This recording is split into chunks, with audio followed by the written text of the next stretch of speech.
ಜೀವನದಲ್ಲಿ ಎಷ್ಟೇ ಕತ್ತಲೆ ಬಂದರೂ ಒಂದು ವಿಷಯವನ್ನು ಎಂದಿಗೂ ಮರೆಯಬೇಡ. ರಾತ್ರಿ ಎಷ್ಟೇ ಉದ್ದವಾಗಿದ್ದರೂ ಕೊನೆಗೆ ಸೂರ್ಯ ಉದಯವಾಗಿಯೇ ಆಗುತ್ತಾನೆ.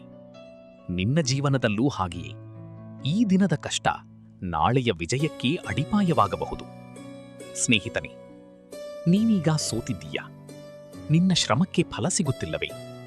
ಜನರು ನಿನ್ನನ್ನು ಕಡಿಮೆ ಅಂದಾಜು ಮಾಡುತ್ತಿದ್ದಾರೆಯೇ? ಹಾಗಿದ್ದರೆ ಈ ಮಾತುಗಳನ್ನು ಶ್ರೀಕೃಷ್ಣನೇ ನಿನಗಾಗಿ ಹೇಳುತ್ತಿದ್ದಾನೆ ಎಂದು ಕೇಳು. ಶ್ರೀಕೃಷ್ಣನು ಹೇಳುತ್ತಾನೆ, ಕರ್ಮಣ್ಯೇವಾಧಿಕಾರಸ್ತೆ ಮಾ ಫಲೇಷು ಕದಾಚನ. ಅಂದರೆ ನಿನಗೆ ಹಕ್ಕಿರುವುದು ಕೇವಲ ನಿನ್ನ ಕರ್ತವ್ಯದ ಮೇಲೆ, ಫಲದ ಮೇಲೆಯಲ್ಲ. ಇಂದು ನೀನು ಓದುತ್ತಿದ್ದೀಯಾ, ಕೆಲಸಕ್ಕಾಗಿ ಶ್ರಮಿಸುತ್ತಿದ್ದೀಯಾ, ಕುಟುಂಬಕ್ಕಾಗಿ ಹೋರಾಡುತ್ತಿದ್ದೀಯಾ, ಆದರೆ ಫಲ ತಡವಾಗುತ್ತಿದೆ. ಅದರರ್ಥ ದೇವರು ನಿನ್ನನ್ನು ಮರೆತಿದ್ದಾನೆ ಎಂದಲ್ಲ. ಅದರರ್ಥ ದೇವರು ನಿನ್ನನ್ನು ಇನ್ನೂ ದೊಡ್ಡ ಯಶಸ್ಸಿಗೆ ಸಿದ್ಧಗೊಳಿಸುತ್ತಿದ್ದಾನೆ.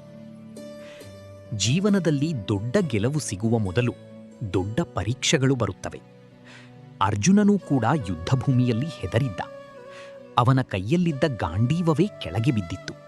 ಆದರೆ ಅವನ ಜೀವನವನ್ನು ಬದಲಾಯಿಸಿದ್ದು ಅವನ ಬಲವಲ್ಲ, ಶ್ರೀಕೃಷ್ಣನ ಮಾತು. ನಿನ್ನ ಜೀವನದಲ್ಲೂ ಇದೇ ಸತ್ಯ. ಒಂದು ಪ್ರೇರಣಾದಾಯಕ ಮಾತು, ಒಂದು ಸರಿಯಾದ ನಿರ್ಧಾರ, ಒಂದು ದಿನದ ಧೈರ್ಯ ನಿನ್ನ ಸಂಪೂರ್ಣ ಜೀವನವನ್ನು ಬದಲಾಯಿಸಬಹುದು. ಇಂದು ಜನರು ನಿನ್ನನ್ನು ನೋಡಿ ನಗಬಹುದು, ನಿನ್ನ ಕನಸುಗಳನ್ನು ಹಾಸ್ಯ ಮಾಡಬಹುದು. ಆದರೆ ಯಶಸ್ಸು ಸಿಕ್ಕ ನಂತರ ಅದೇ ಜನರು ನಿನ್ನ ಕಥೆಯನ್ನು ಇತರರಿಗೆ ಹೇಳುತ್ತಾರೆ.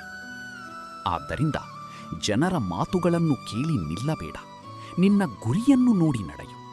ಶ್ರೀಕೃಷ್ಣನು ಇನ್ನೊಂದು ಪಾಠ ಹೇಳುತ್ತಾನೆ, ಭಯವೇ ಮನುಷ್ಯನ ಮೊದಲ ಶತ್ರು. ನೀನು ಸೋಲಿಗೆ ಹೆದರಿದರೆ ನೀನು ಪ್ರಯತ್ನವೇ ಮಾಡುವುದಿಲ್ಲ.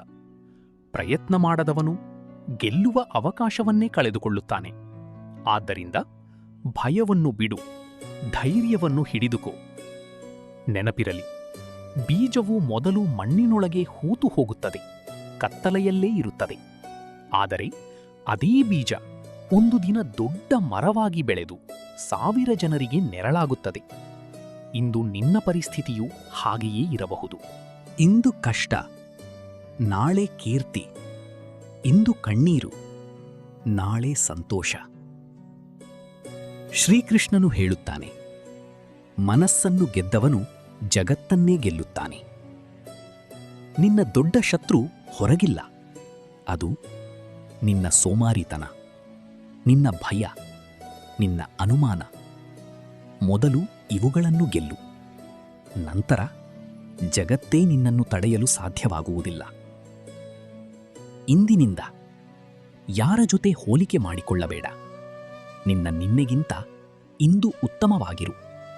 ಪ್ರತಿದಿನ ಕೇವಲ 1 ಹೆಜ್ಜೆ ಮುಂದೆ ಇಡು. 365 ದಿನಗಳ ನಂತರ ನಿನ್ನ ಜೀವನವೇ ಬದಲಾಗಿರುತ್ತದೆ. ಯಶಸ್ಸು ಎಂದರೆ ಅದೃಷ್ಟವಲ್ಲ.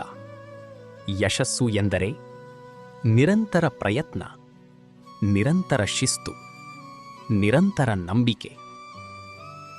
ಸ್ನೇಹಿತನೇ, ನೀನು ಈಗ ಯಾವ ಪರಿಸ್ಥಿತಿಯಲ್ಲಿದ್ದರೂ ಒಂದು ವಿಷಯವನ್ನು ಎಂದಿಗೂ ಮರೆಯಬೇಡ.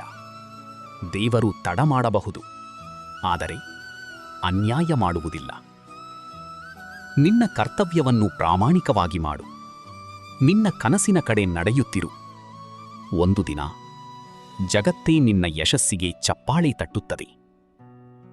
ಜೈ ಶ್ರೀಕೃಷ್ಣ. ಜೀವನದಲ್ಲಿ ಎಷ್ಟೇ ಕಷ್ಟ ಬಂದರೂ ನಿನ್ನ ಕರ್ತವ್ಯವನ್ನು ಬಿಡಬೇಡ. ಏಕೆಂದರೆ ಕರ್ತವ್ಯವನ್ನು ಪ್ರೀತಿಸಿದವನನ್ನು ಯಶಸ್ಸು ಒಂದು ದಿನ ಖಂಡಿತವಾಗಿ ಹುಡುಕಿಕೊಂಡು ಬರುತ್ತದೆ.